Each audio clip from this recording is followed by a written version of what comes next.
Melanoma Matters is an educational resource. The content represents our opinions and does not constitute medical advice. If you're a patient with questions specific to your situation, please consult your medical practitioner. Hey everybody, welcome to Melanoma Matters. I'm Sapna Patel.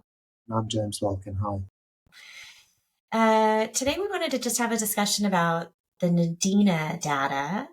And we heard from Christian Blank in an earlier episode about the actual clinical trial results, and now we wanted to talk about putting it into practice. But before we do that, we'll do quickfire, icebreaker, however we call it. So I was thinking, because I come across this a lot, about telling us your number, James, not that number, which, by the way, is its own conversation, why people even ask that. But I hear people talk about the number of countries they've been to. Have you ever counted? No. Yeah. Have Me you? neither. No. And I was asking for almost that same reason about the other what's your number. Why on earth would you count this? Because then all you do is you're keeping a running like list or log in your head. What does it matter if you've been to 10 countries or 20 or 30, right? It's just exploring. But people will say, I've been to 65. I don't even know how many countries there are in the world. You could fact check that, I It's guess. 180, I think, isn't it? Oh, No, I think it's about 180. You could look at the Olympic Games league table and scroll all the way down to the bottom, right? those are the Accepting that countries. not every... Sorry? Those are countries with athletes. Yeah, but it ends up being most of the countries in the world, actually, I think, although there are some countries that aren't at the Olympic Games. Yeah, but this kind of, to me, it just reminded me of this whole thing, and I'm afraid it's a bit of a US stereotype, the people who kind of, quote unquote, do Europe. So doing Europe would be like 2 or 3 days in Rome, 2 or 3 days in Paris, Yeah. 2 or 3 days, 2 or 3 days in London. We've done it, tick. Yeah. But it's the same point, isn't it? Actually, maybe it's nice just to spend a bit of time in one place. And Yeah, that's why I try and don't get to know care. it a little bit.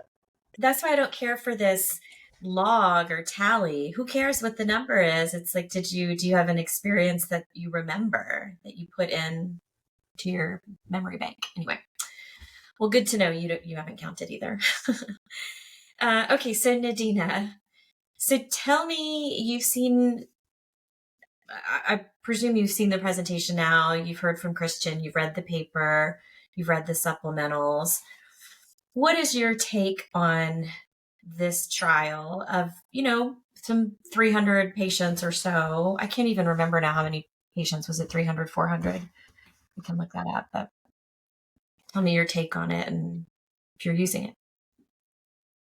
Okay, so first and foremost, fantastic work, and we said that to Christian at the time, Christian and colleagues.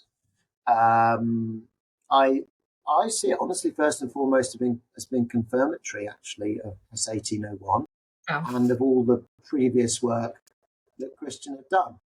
And I think, practically speaking, that's the number one, and I don't think you can argue with that at all.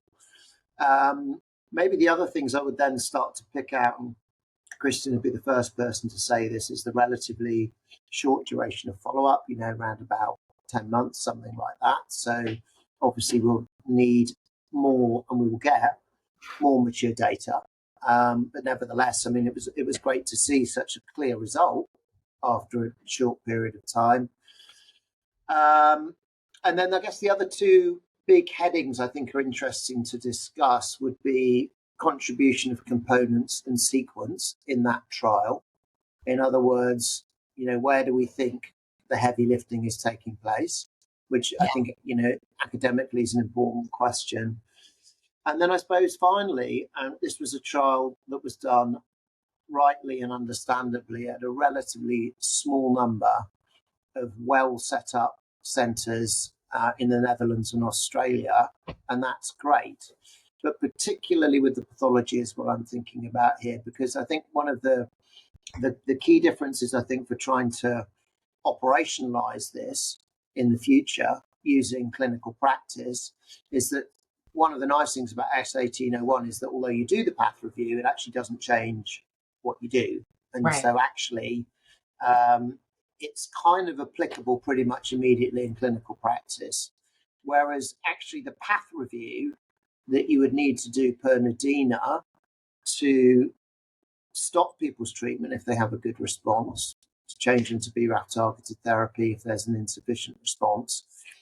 Without question, I think rolling that out, countrywide, let's say, certainly here anyway, is not necessarily a minor issue. It takes time, takes training, takes resources, and so on and so forth. So from my perspective, I guess those would be my headlines. What do you think?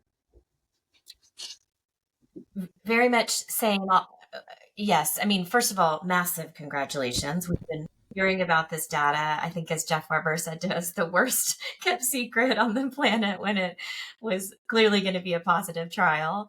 And it's really confirmatory of all the work that Christian's done on his end. Whether it confirms S18 or 101 or not, they're just different studies, different regimens, but it certainly really clearly lays out the case for neoadjuvant therapy. I remember when we were presenting the S1801, just looking for the slides here, but when we were presenting that, you gave us a little grief in the discussion about not enrolling to 500. And similarly, I think this study had, planned to enroll a larger sample size, but they stopped at, we'll get the final number here. It's probably not critical to have it right on hand, but maybe you can explain why the number enrolled is potentially less important in a study like this. We say we want to enroll 500 patients. In both of these studies, we were roundabout saying we'll enroll 500 patients. But in neither study did we get all the way to 500. But I mean, that's not really a flaw of this. That's actually the way these studies are designed, right? They're event driven. Yeah. And, at the end of the day, both studies, in my view, there's this whole thing, is it phase 2, phase 3 randomized? But at the end of the day, they're adequately sized, randomized trials where there's a large effect, right? So obviously you can do enormous studies and you can look for smaller effects. But, as you probably said before, you could drive a bus or the equivalent between those curves. So actually, why would you really want to have a larger randomized trial anyway in the first place is what I think. And I guess the practical explanation of this is going to come back to the event-driven nature of the study. So I'm pretty relaxed about that, actually. And in many ways, I would say it in terms of, let's say, resources, if you like, that it's absolutely acceptable to me to do, relatively smaller randomized studies. And actually then we can maybe think about moving on to the next question. I mean, there's some regulatory issues which are separate in a sense, and maybe it's worth us saying something about that as well. But in terms of the science, if you like, and demonstrating new findings, I think enough has been done, actually. Yeah. With a study, so it looks like they got 423 ultimately randomized here after screening 485. So by the way, I was glad to see they had kind of a ineligible rate similar to what we saw in the SWOG study. So 423, when both of the studies were planning around about 500, it just means that when you design a study statistically, you're saying, this is our endpoint that we're looking for. We're looking for this magnitude of improvement between our two arms. In order to reach that, and we think the average median time is a better word, but the median time to recurrence, which is really the main event in these neoadjuvant and adjuvant trials, but not the only event, the median time is this. So if we think it's this, and all you can do is base that on an adjuvant trial that has kind of a later push point of recurrence, because you don't see any of those early recurrences because those patients were not eligible for adjuvant therapy. So you think that your time is going to be out there at 2 or 3 years for a median, recurrence. Maybe not that far, but, past a year mark. You say, I want this magnitude of difference. And that tells you, okay, if it's going to take that long to have events, then this is the sample size you're going to need to meet that difference with adequate power. And so all that sample size means is you enroll to that number. But then what the statisticians are actually calculating is you need, in the case of the SWOG study, we needed 105 events. Well, 105 events between the two arms will detect a magnitude of difference with adequate power. But that didn't matter if you had 500 patients enrolled. It's as soon as you hit the events. And so similarly, they had an event number here where once they hit it, they didn't need to keep enrolling. And then you stop enrolling.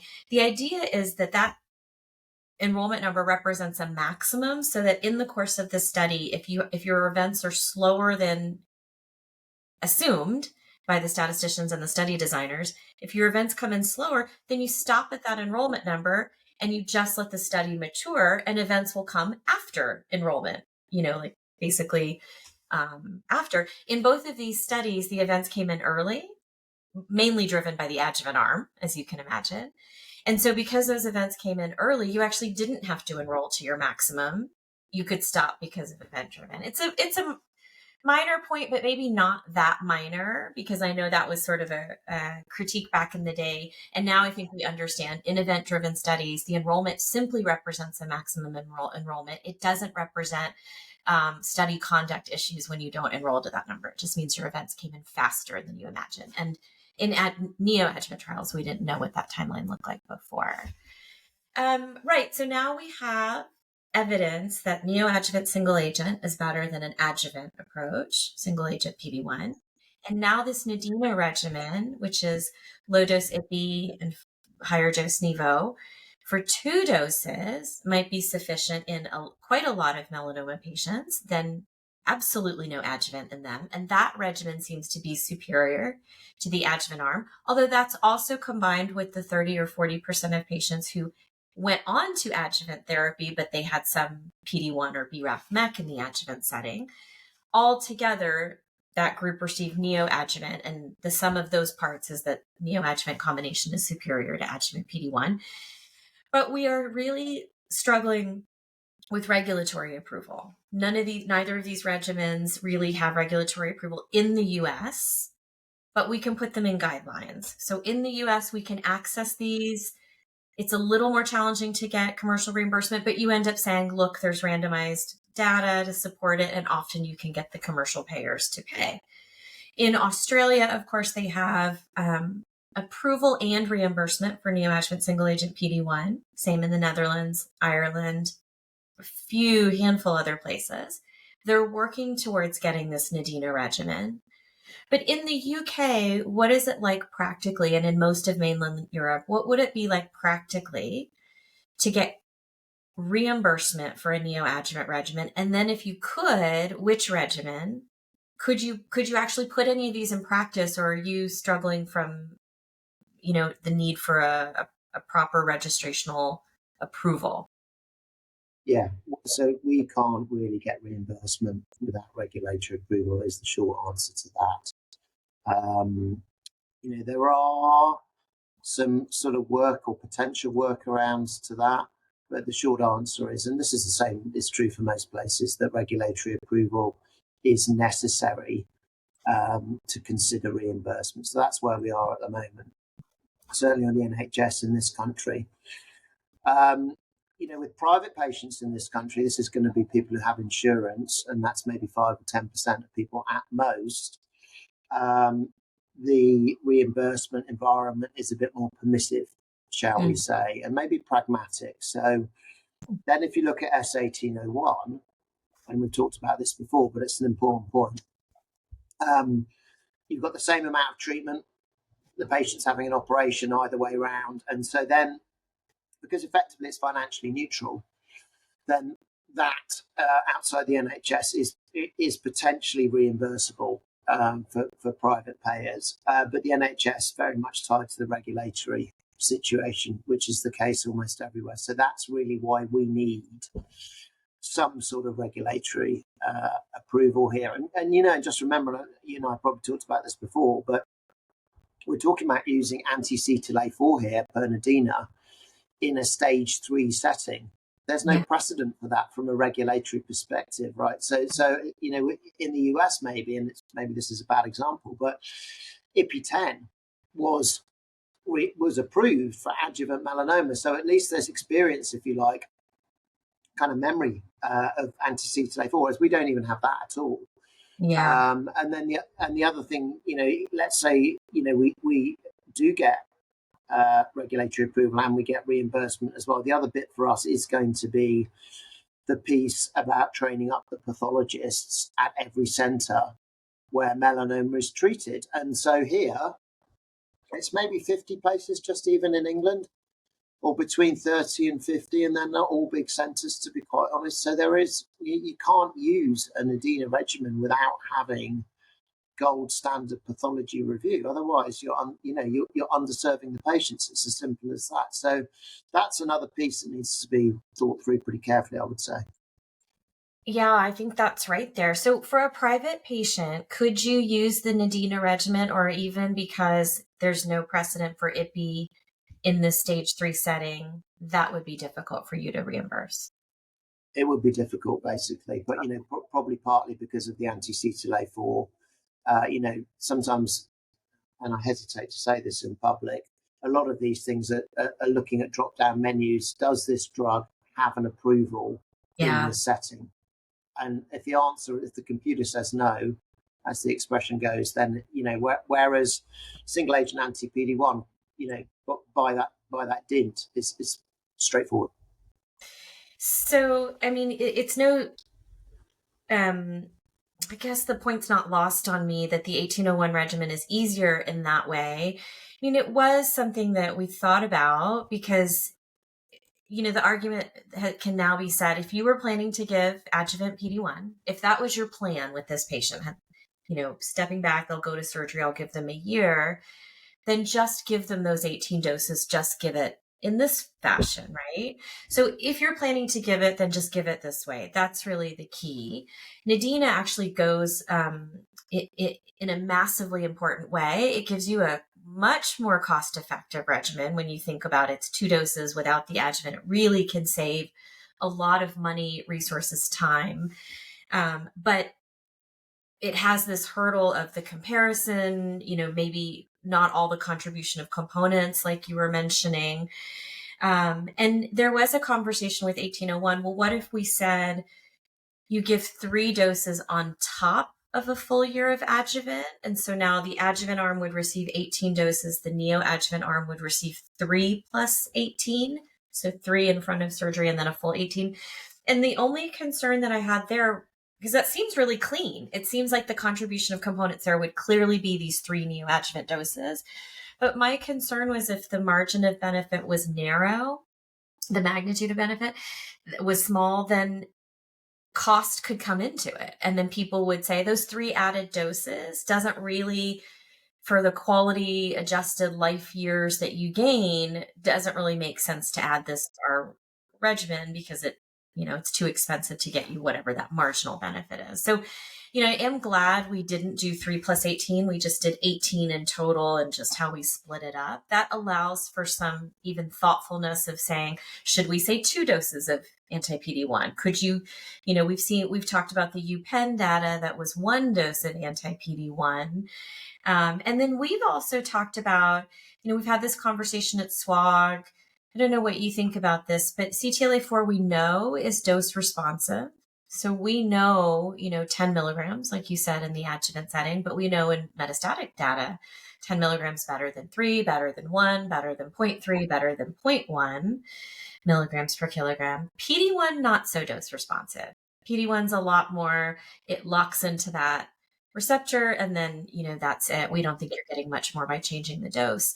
So, with a PD-1 regimen, could we play around with the number of doses? Is that something important that we should be doing? Or is that 2 or 3 doses, which, by the way, is a dose at week 0, a dose at week 3, a dose at week 6, according to the SWOG regimen, and then surgery between week 7 and 12.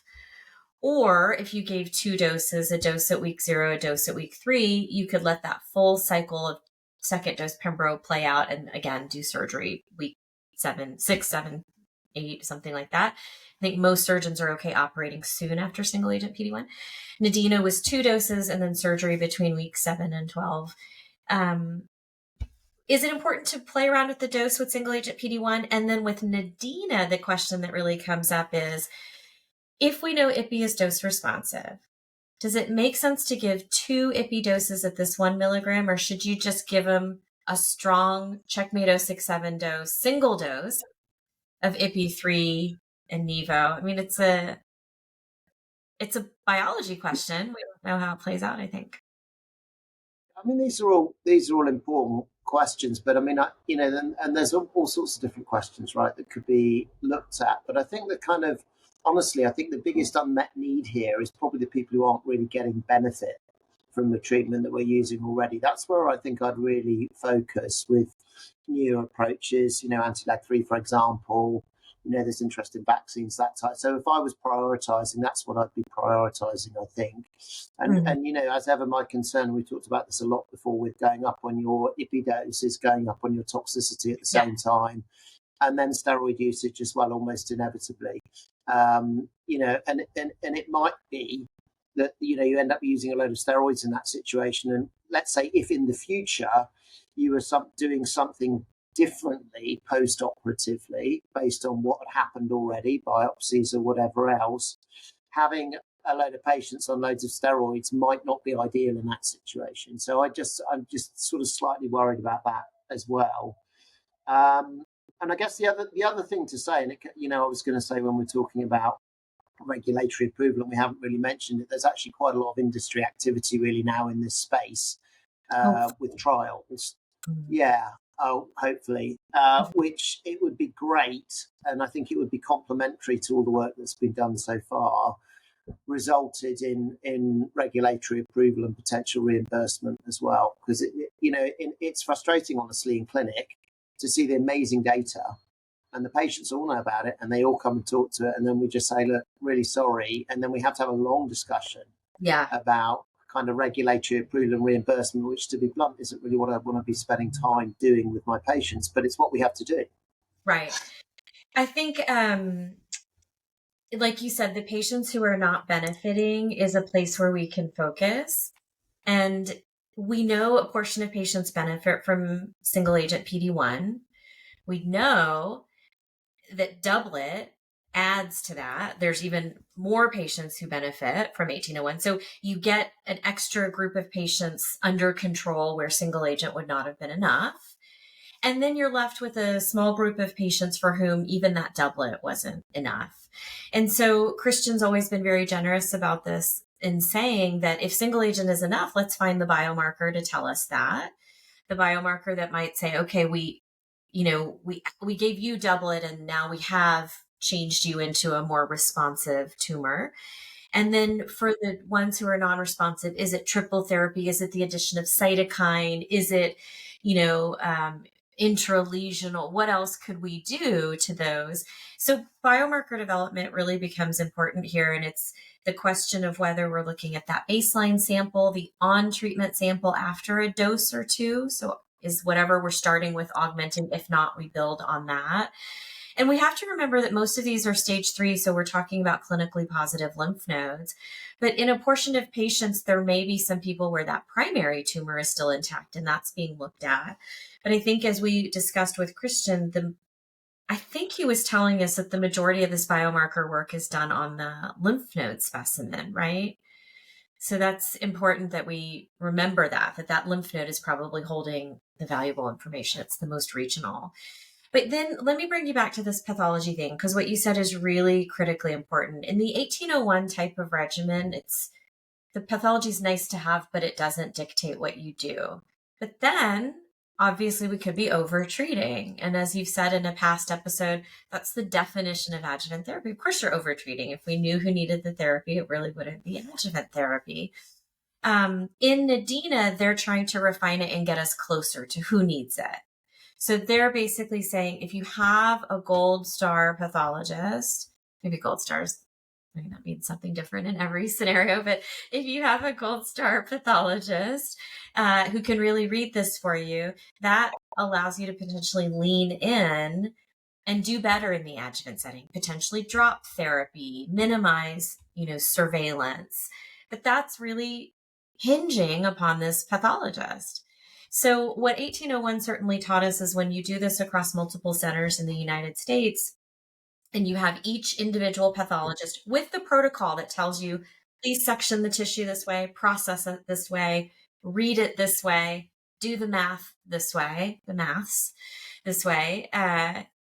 You know, even then, and then we had a central pathology reviewer, there's a big learning curve between the local sites and the central. Nadina, as you mentioned, done at more refined, experienced hospitals.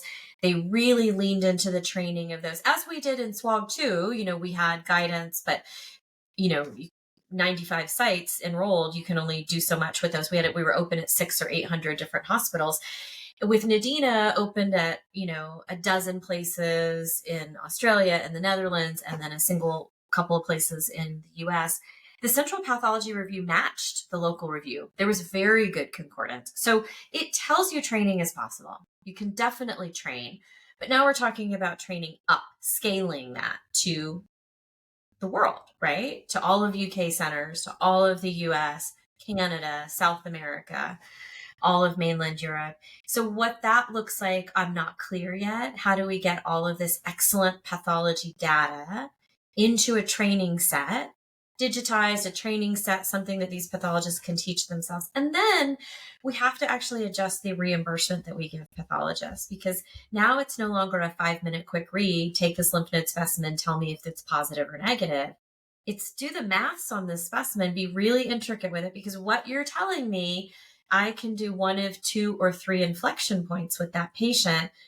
And that, you know, that pathology time needs to be acknowledged and noticed. Anyway, I don't know that I have a question in there, just a lot of comments, right? No, but that's all important stuff, I think. And, you know, I think the whole discussion, I mean, it's great to have Christian on and talk to him as well, but then for us to think a little bit about, you know, what this might look like and what the obstacles we face in clinic with our patients. I think it's a useful discussion. Is there anything else we haven't said, do you think? Is that everything? Yeah, we should have a conversation about this recent FDA ODAC vote that came out. So Oncologic Drug Advisory Committee voted, I think 11-0 the other day, about neoadjuvant designs for US review and approval by the FDA. Do you feel well versed enough to kind of speak on what that looked like? Yeah, well, you pointed it out to me, thank you. And I went away and read it. And then this was just the date, I guess, is going to be the end of July. I can't remember the exact date, maybe the 25th or 26th of July, 2024. And it was with reference actually to a non-small cell lung cancer trial called AEGEAN with durvalumab. And, you know, my takeaway from reading that, apart from the unanimous vote, was really the confusion to some extent about some of these data sets, because the trials, weird echo. You got that or not? No.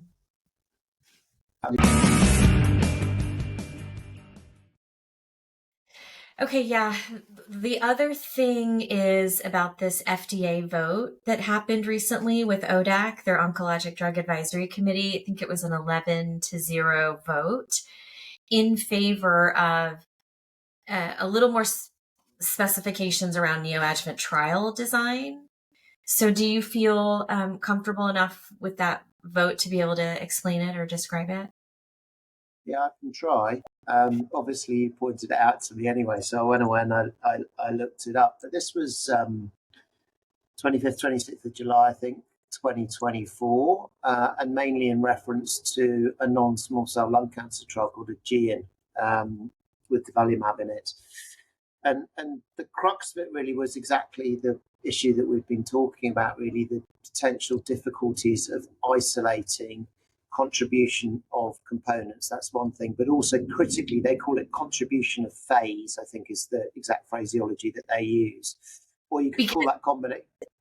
They do that because people like you like to abbreviate contribution of components as COX, and they don't want people running around saying the COX of the FDA.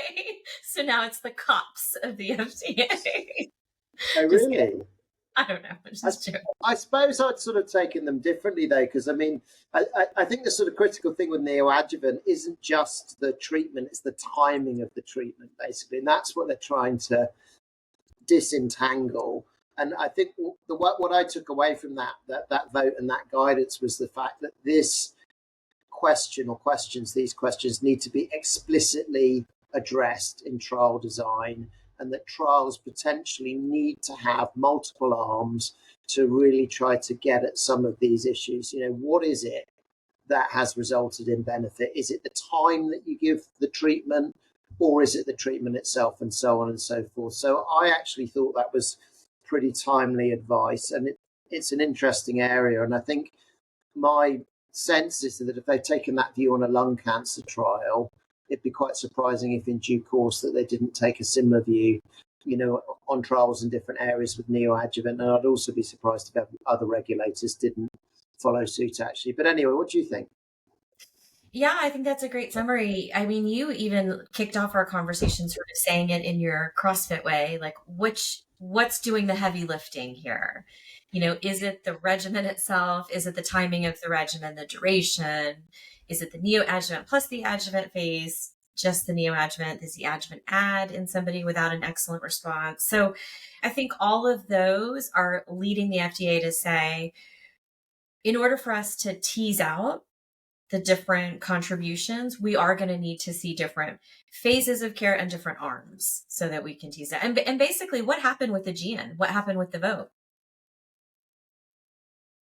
Oh, in terms of the approval of the study, yes, they gave a negative, I think, on that, right? And then I think there was some disquiet that other previous similar trials hadn't had the same result. And I guess that, you know, to use a phrase, put the cat amongst the pigeons a little bit. But on the other hand, actually, you know, sometimes that kind of thing does happen. And actually, it's good, in my view anyway. It's unfortunate in a way, but it's good that it's been recognised, because I think it then sets a direction of travel or a template, at least for the future. So I hope it kind of sticks, actually. What animal got stuck with the pigeons, did you say? Cat. Do you not have that? The cat amongst the pigeons. Do you? No? You No. don't have that expression at all? Really? Yeah. Is that like canary in the coal mine? No, that's different. Canary in the coal mine and cat. No, it's just the idea. Can you imagine if you've got like a flock of pigeons or something like that in Trafalgar Square, like, you know, eating tourists are feeding them, and then you put a cat in the middle? I mean, you know, what do you think would happen? Be messy, right? Okay, messy. Got it. All right, good. Well, I think that's a great discussion of Nadina real world. Such an amazing study. So good to see it out there with a concomitant publication in New England. That was a lovely moment to see that as well. Congrats to that team, to the field in general. And now we've got to go onwards and upwards. Yeah. Thanks.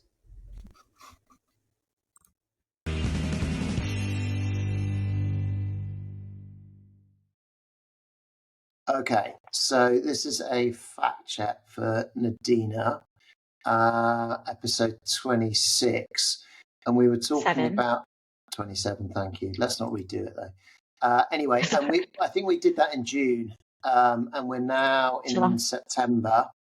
July. Thank you. Double fact check. And anyway, the thing was that on the 15th of August, the FDA actually approved durvalumab with platinum-containing chemotherapy as neoadjuvant treatment, followed by single-agent durvalumab as adjuvant treatment for adults with resectable non-small cell lung cancer, basically. So that's the issue. We were talking about some of the points, I guess, that the ODAC made at the meeting. And for the detail on that, Sapna, I will hand over to you. So the issue is, in episode 27, in the sort of tail end, what we end up calling a fact check, we talk about that ODAC vote at the end of July. It was July 24th, 25th, something like that. ODAC votes to now require essentially contribution of components and contribution of phases in these kind of future design trials. And that was stemmed on their review of this AEGEAN trial. And I think we end up saying, you know, I asked you what was the outcome. We say it's negative, but actually at that point they hadn't voted on AEGEAN yet. So they end up voting on it on August 15th, and they end up voting favorably to approve perioperative durvalumab. But the issue, I think, for those that know this space, this study, and this field well, is that AEGEAN had perioperative durvalumab that was better than perioperative chemo. And so the question was, which of those phases of care, was it the neoadjuvant or the adjuvant or both, contributed to this positive signal in the study? It's hard to tease apart because the study had both. Versus, was it the components? Was it the durvalumab plus the chemotherapy? There is no durvalumab alone in this study. And so they really are having a hard time knowing the contribution of components, although you could argue you've got chemotherapy in both arms. No, do you? Durvalumab or placebo with chemo? Yeah. So you've got chemo in both arms. You've got one with durvalumab, one without. You could try to say, if you looked at just the neoadjuvant phase, you could maybe see the component contribution there. But again, their point is the study had both neoadjuvant and adjuvant. Did these patients get over treatment? In other words, was neoadjuvant durvalumab plus chemo all you needed? And you just can't tell in a study like this. So AEGEAN was positive. They did get a positive approval based on this, so perioperative durvalumab. But in the future, the FDA is basically saying 2-arm trials is insufficient to tell us the contribution of phases, COPs, and the contribution of components, COCs, COCs. So it's insufficient to tell us that with just 2 arms. You are going to have trials that are multi-arm, that separate just out the neoadjuvant part, just the component part. Anyway, so that really has trial implications. We should think about that in the melanoma space, obviously the kidney cancer space, lung cancer, moving forward. What does that mean when ODAC is now saying 2 arms is not enough? And so just a cautionary tale of any trials that are ongoing in this space, that this is getting a closer look now. Yeah, agreed. And also I think for trial design, I mean, in kidney cancer, for example, there's still a lot of discussion about how you should design neoadjuvant trials in all sorts of different ways, actually. Not for now, but this has a definite bearing on that. So, and really lovely that we did it on the end of Nadina, right? Because Nadina was thinking in this direction. They said, we're going to just give you the neoadjuvant phase of care. And for people who do well, nothing else. I think the FDA will probably say we needed to have a comparison that if you do really well, you get randomized to adjuvant, no adjuvant. That will show them the contribution of phases. Nevertheless, I think cool that Nadina was already sort of putting us in this headspace. Yeah, agreed. Right. Thank you. All right. Thank you.